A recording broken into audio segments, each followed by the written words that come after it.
Hello everyone. कैसे हैं आप लोग? उम्मीद है कि आप अच्छे होंगे और आगे आपकी पढ़ाई भी अच्छी चल रही होगी। पता है, एक बहुत अच्छा अनाउंसमेंट लेकर आया हूँ कि हमारे चैनल पे आप अगर नवोदय विद्यालय, सैनिक स्कूल या आरएमएस की तैयारी कर रहे हैं तो पता है आपको बहुत अच्छा अच्छा कंटेंट मिलने वाला है। और ऐसे आप पढ़ेंगे ना कि आपको इतना मजा आएगा ना। इसी सेशन में मैं बता रहा हूँ, इसी सेशन में, किसी दूसरे में नहीं, इसी में मजा आने लगेगा आपको। थंबनेल देख के पता चल गया होगा। ठीक है, तो पहले चैनल सब्सक्राइब करना है। एग्जाम दो एकेडमिक्स के नाम से हमारा चैनल है और इस पे सिलेक्शन तक आपको ले जाने की गारंटी मेरी है। कभी भी ऐसे रीजनिंग को नहीं पढ़ा होगा आपने, कभी भी मैथ को ऐसे नहीं पढ़ा होगा, इंग्लिश को ऐसे नहीं पढ़ा होगा, जीएस को नहीं पढ़ा होगा। चार सब्जेक्ट्स आते हैं आपके एग्जाम में, तो आज मैं लेकर जो आया हूँ वो रीजनिंग का लेकर आया हूँ। और रीजनिंग एक ऐसा टॉपिक है कि बहुत आसान है, समझ आ जाएगा, बहुत स्कोर कर ले जाओगे। ठीक है, बाकी सब्जेक्ट में तो थोड़ी मेहनत करनी पड़ती है, रीजनिंग मेहनत का गेम ही नहीं है। ऐसा पढ़ाऊंगा रीजनिंग तो बोलोगे अरे सर इतना आसान था, ऐसे पेपर निकल जाएगा। बिल्कुल देखोगे अभी। तो चलिए शुरुआत करते हैं। और आज जो है रीजनिंग में कई चैप्टर है, लेकिन जो चैप्टर लेकर आया हूँ ना, वो चैप्टर का पता क्या नाम है? गेस करो क्या होगा, चलो कमेंट में बताओ। चलो चलो ठीक है, मैं बता देता हूँ। मैं बता रहा हूँ तुम्हें, पता है क्या चैप्टर का नाम है? चैप्टर का नाम है एनालॉगी। एनालॉगी होता क्या है सर? बहुत बच्चों के मन में आ रहा था, सर एनालॉगी होता क्या है? अभी बता रहे भैया क्या होता है एनालॉगी। देखोगे तो मजा आ जाएगा। पता है, जिस तरीके से पढ़ाऊंगा ना, देख के ही आंसर देना शुरू कर दोगे।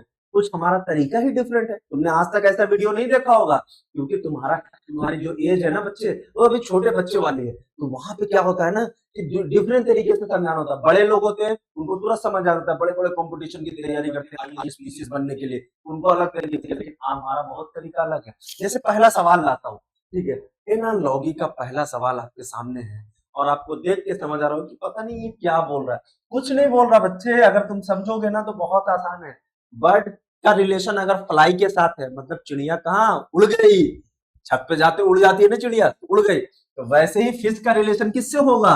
तो फिश का रिलेशन, चार ऑप्शंस आपको दिए गए हैं और इन चार ऑप्शन में से एक जंप चूज करना है। कहोगे हाँ जंप भी करते देखा है सर पानी में, बट वो हाँ सारी मछलियां कहाँ जंप करती रहती है, एक आधा कम जंप करती है, तो उसकी प्रॉपर्टी नहीं हो सकती है। क्या रन करते देखा है?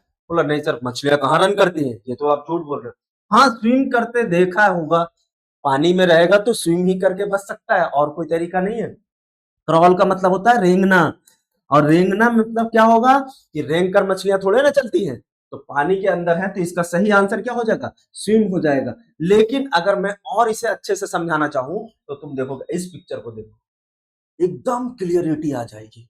बोला था ना डिफरेंट तरीके से बताऊंगा, ऐसे ही बताऊंगा कि दिमाग में एकदम बैठ जाएगा। जिंदगी भर नहीं बोलोगे, पेपर में आएगा तुरंत लगा दोगे। पर उड़ गई मछली, बुलबुले छोड़ रही है, देख लो पानी में बुलबुले छोड़ती है।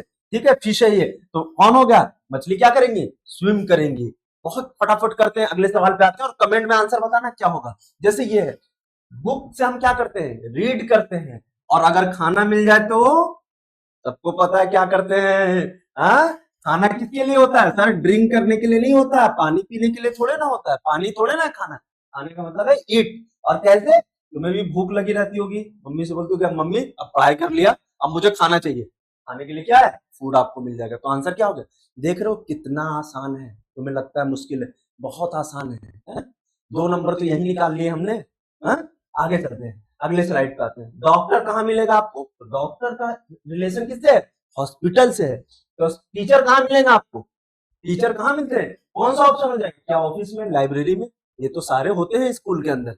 लेकिन टीचर मेन कहाँ मिलेगा? किसी ऑर्गेनाइजेशन, बिल्डिंग का पूरी बात कर रही है। जैसे डॉक्टर का कहाँ? हॉस्पिटल। तो हॉस्पिटल पूरी बिल्डिंग हो गई ना, उसमें सब छोटे छोटे ऑपरेशन थिएटर होगा, सब कुछ ऑफिस होगा। उसकी बात, ऑफिस ऑपरेशन थिएटर की बात नहीं कर रहा, पूरे ऑर्गेनाइजेशन की बात कर रहा है। कहाँ मिलेगा? हॉस्पिटल में।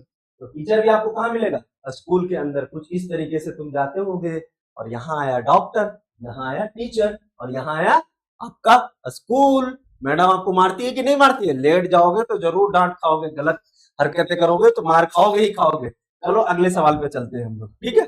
अगला सवाल देखते हैं। अगला सवाल क्या है? सन। दिन में क्या दिखता है आपको? सूरज। और रात में क्या दिखेगा? दिन में दिन के टाइम क्या है? सूरज है। रात के टाइम क्या है आपको? तो मून है। तो मून कब आपको निकलेगा? रात के टाइम ही तो निकलेगा। मैंने आंसर पहले ही बोल दिया था, बहुत बच्चे समझ गए होंगे। तो नाइट इसका आंसर हो जाएगा। बहुत बोलेंगे सर इवनिंग और दिन में भी दिखता है, लेकिन ड्यूरेशन चेक करते हैं कि प्रॉपरली जो आपको पूरे टाइम में रात में बिल्कुल क्लियरली चांद दिखता है। दिन में दिखेगा, बहुत बच्चे बोलेंगे दिन में कभी-कभी दिखता है, लेकिन वो पूरे दिन नहीं दिखता है। आपको रात में पूरी रात चांद दिखता है, तो पूरा ड्यूरेशन क्या होगा? नाइट। और कैसा दिखता है? ये देखो, जब गर्मी आती है तो कैसे हंस रहा है सूरज, आ गए। और उसके बाद ये चांद देखो कितना ठंडक लेके रात में आता है हमारे लिए। ये आंसर हो गया। तो मैंने आपको क्या बोला था कि हम बहुत आराम आराम से पढ़ेंगे, आसानी, और पिक्चराइजेशन से पढ़ा रहा हूँ। पिक्चराइजेशन से रीजनिंग कभी नहीं पढ़ा होगा आप लोगों ने। तो पिक्चराइजेशन पढ़ने से क्या होता है, आपका मन पूरा लगता है, समझ आता है कि अच्छा हाँ ये चीजें मैंने देखी है। क्लियर है? अगले सवाल पे चलते हैं। जैसे गवर्नर और स्टेट, अब बहुत बच्चों को तो नहीं पता होगा कि गवर्नर कौन होता है। आपके घर में आपके पापा मम्मी मम्मी होंगे और आपके दादाजी भी होंगे, तो दादाजी पूरे घर का हेड है कि नहीं है? पापा अभी भी उनसे पूछ के काम करते हैं। आप किससे पूछते हो, मम्मी से या पापा से? लेकिन मम्मी पापा भी किससे पूछती है पता है?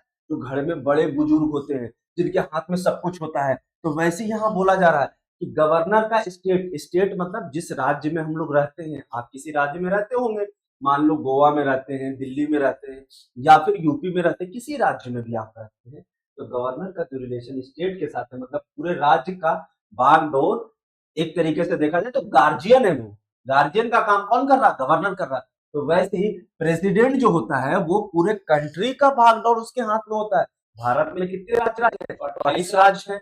और बाकी केंद्र शासित प्रदेश है। तो बाकी जो 28 राज्य और केंद्र शासित प्रदेश का पूरा कमांड का गार्जियन जो होता है हमारा, वो कौन होता है? प्रेसिडेंट होता है। वैसे तो पीएम भी होता है, प्रधानमंत्री होता है, लेकिन जैसे पापा आपके कमा के लाते होंगे, दादा की एज हो गई होगी, दादा काम नहीं करते होंगे, लेकिन कोई भी डिसीजन उनसे पूछ के किया जाता होगा। तो वही एक तरीके से समझ लेना कि प्रेसिडेंट तुम्हारे दादाजी है, जो कमाते तो नहीं लेकिन सारा बागडोर घर का सब कुछ देखते कि हाँ सही से चल रहा है कि नहीं चल रहा है। तो पापा को बोलते हैं ये काम सही से नहीं हो रहा, वो नहीं हो रहा। तो वही चीज है। तो प्रेसिडेंट क्या होता है? कंट्री, पूरे कंट्री को ये रिप्रेजेंट करता है। और अगर हम देखा जाए तो इसका आंसर कुछ इस तरीके से आएगा। देखो यहाँ आपका गवर्नर है, ये छोटा स्टेट है, ये बड़ा राष्ट्रपति प्रेसिडेंट है। पूरा देखो, पूरा ग्लोब ही दिखा दिया कि पूरे दुनिया का मालिक, पूरे दुनिया का नहीं, किसी बड़े राज्य का मालिक होगा। अगर अगले स्लाइड पे आ जाए तो आर्मी कहाँ होता है? आर्मी किसके लिए होता है? सोल्जर। आर्मी और सोल्जर का नाम सुना होगा ना। तो वैसे टीम किससे बनेगा? अब मैं इसमें आंसर टिक नहीं करूंगा, मैं आपको पिक्चर दिखाऊंगा और आपको समझ आएगा। आर्मी किससे बना होता है? सोल्जर से मिलकर बना होता है। तो टीम किससे बना होगा? बताओ जल्दी। टीम जो होगा वो प्लेयरों से मिलकर बना होगा, प्लेयर से मिलकर बना होगा। इसका आंसर क्या हो जाएगा? ऑप्शन नंबर सी इसका आंसर हो जाएगा। मजा आ रहा है आपको तो कमेंट में जरूर बताना और लाइक जरूर करना है आपको। क्यों? क्योंकि रुकना नहीं है, ऐसी चीज आपके लिए आती रहेगी, आपकी तैयारी ऐसी चलती रहेगी, आपको बहुत मजा आने वाला है। अगले सवाल पे चलते हैं। अरे वाह, क्लॉक में क्या होता है? घड़ी के अंदर क्या होता है? आवर और मिनट की शून्य होती है। तो वैसे ही कहा जा रहा है क्लॉक से आवर, क्लॉक से आवर। तो कैलेंडर में क्या हम देखते हैं? डेट देखते हैं, तारीख देखते हैं, दिन देखते हैं। तो कौन सा ऑप्शन होगा यहां से बताओ? मंथ होगा, वीक होगा, डेट होगा या ईयर होगा? बताओ क्या बताएगा? तो यूनिट देखते हैं इसमें। यूनिट क्या है आपका क्लॉक का? देखो क्लॉक में सबसे बड़ी यूनिट क्या है आपका? आवर है। अच्छा मिनट भी तो होता है और सेकंड भी होता है कि नहीं? मिनट होता है, सेकंड होता है और आवर होता है। तो अगर यहाँ पे सेकंड लिखा होता या मिनट लिखा होता तो उसके अकॉर्डिंग आंसर देते कि कैलेंडर में क्या होगा? तो ईयर होगा सर। डेट भी तो हम देखते हैं कैलेंडर में, लेकिन अगर क्लॉक की जगह यहाँ टाइम लिखा होता तब हम लोग बोलते हैं कि डेट देखने का काम होता है। लेकिन ईयर क्यों बोलेंगे? सबसे बड़ी यूनिट। यूनिट का मतलब उसका जो कंपैरिजन हो रहा है, किसके रिस्पेक्ट में हो रहा है, वो हम लोग देख रहे हैं यहाँ पे। तो उम्मीद है कि अगर यहाँ पे मिनट होता तो हम लोग मंथ की तरफ जाते कि आवर से छोटा क्या होता है? मिनट होता है। तो डेट, ईयर से छोटा क्या होगा? मंथ होगा। मंथ अगर यहाँ पे सेकंड होता हम लोग किस पे जाते? वीक पे जाते, फिर उसके बाद डेट पे आते। तो ये प्रोसेस है समझने का कि आप किसको आंसर टिक कर रहे हैं। तो इसमें हमारा क्या हो जाना आंसर? वीक, क्योंकि आवर का रिलेशन था तो कैलेंडर भी ईयर से होगा। अगले सवाल पे चलते हैं हम लोग। देखो ये वाला आ गया ना, है आ गया। तो उम्मीद है कि हमने कितने सवाल किए, लगभग लगभग अगर देखा जाए तो। हाँ अभी एक और बाकी है, ये भी कर देते। पेन से क्या होता है? लिखना। पेन से क्या करते हो? लिखने का काम करते हो। रिलेशन, रिलेशन बनाना है कि पेन लिखा हुआ, अच्छा हाँ लिखने का, राइट। तो नाइफ से क्या करते हैं हम लोग? क्या सब्जी, प्याज, आलू घर में काटती है ना मम्मा? मम्मा काटती तो होगी, हाँ? तो वो देखा होगा, तो काटने का काम किससे होगा, कट होगा इससे। भाई फेंकने का काम तो होगा नहीं, तो इसमें मैंने पिक्चर ही नहीं लगाया कि बच्चे तो बहुत इंटेलिजेंट है, ये लोग तो ऐसे ही अब जवाब दे देंगे, क्योंकि अब हमारे साथ ये रिधम में आ चुके हैं। अगर मैं देखा जाए तो अगले सवाल की तरफ चलते हैं। अब ये सोचने वाला चीज है, बहुत अच्छे से, जिस बच्चे को नहीं पता होगा, मैं हूं ना, मैं बताऊंगा, एकदम डरने वाली बात नहीं। हाँ भाई सर, स्क्वायर क्या है, रेक्टेंगल क्या है, क्यूब क्या है? अरे कुछ नहीं है भैया, पूरा तो जब इतना निकल आया तो ये भी निकल आएगा। स्क्वायर में क्या होता है कि एक ऐसा ज्योमेट्रिकल बॉक्स आपके घर में होगा, या ज्योमेट्री का कोई भी सामान होगा, जो बिल्कुल स्क्वायर फॉर्म में हो, सारी चीजें उसकी बराबर, लेंथ, ब्रेथ और हाइट। मतलब ये जितना है, मान लो ये 2 सेंटीमीटर का है, तो ये भी 2 होगा, ये भी 2 होगा, ये भी 2। अब ये सारी इसकी साइडें बराबर है, उससे क्या बना, रेक्टेंगल। रेक्टेंगल में सारी साइडें बराबर नहीं होती, आमने सामने की बराबर होती। तो इससे अगर रेक्टेंगल आप बनाओगे तो ये हो सकता है ये 4 हो, ये 4 हो और ये 2 हो, आमने सामने वाली बराबर, और ये बराबर नहीं होता है। अगला क्या है, क्यूब है। क्यूब क्या होता है, क्यूब भी इन्हीं का एक्सटेंडेड फॉर्मेट होता है। और फॉर्मेट क्या होता है, इसी स्क्वायर को यूज करके क्यूब बनाया जाता है। कैसे, आइए दिखाते हैं। जैसे एक क्यूब, मैं यहाँ एक स्क्वायर बनाऊंगा, यहाँ पे आप देखो, एक बनाया मैंने स्क्वायर,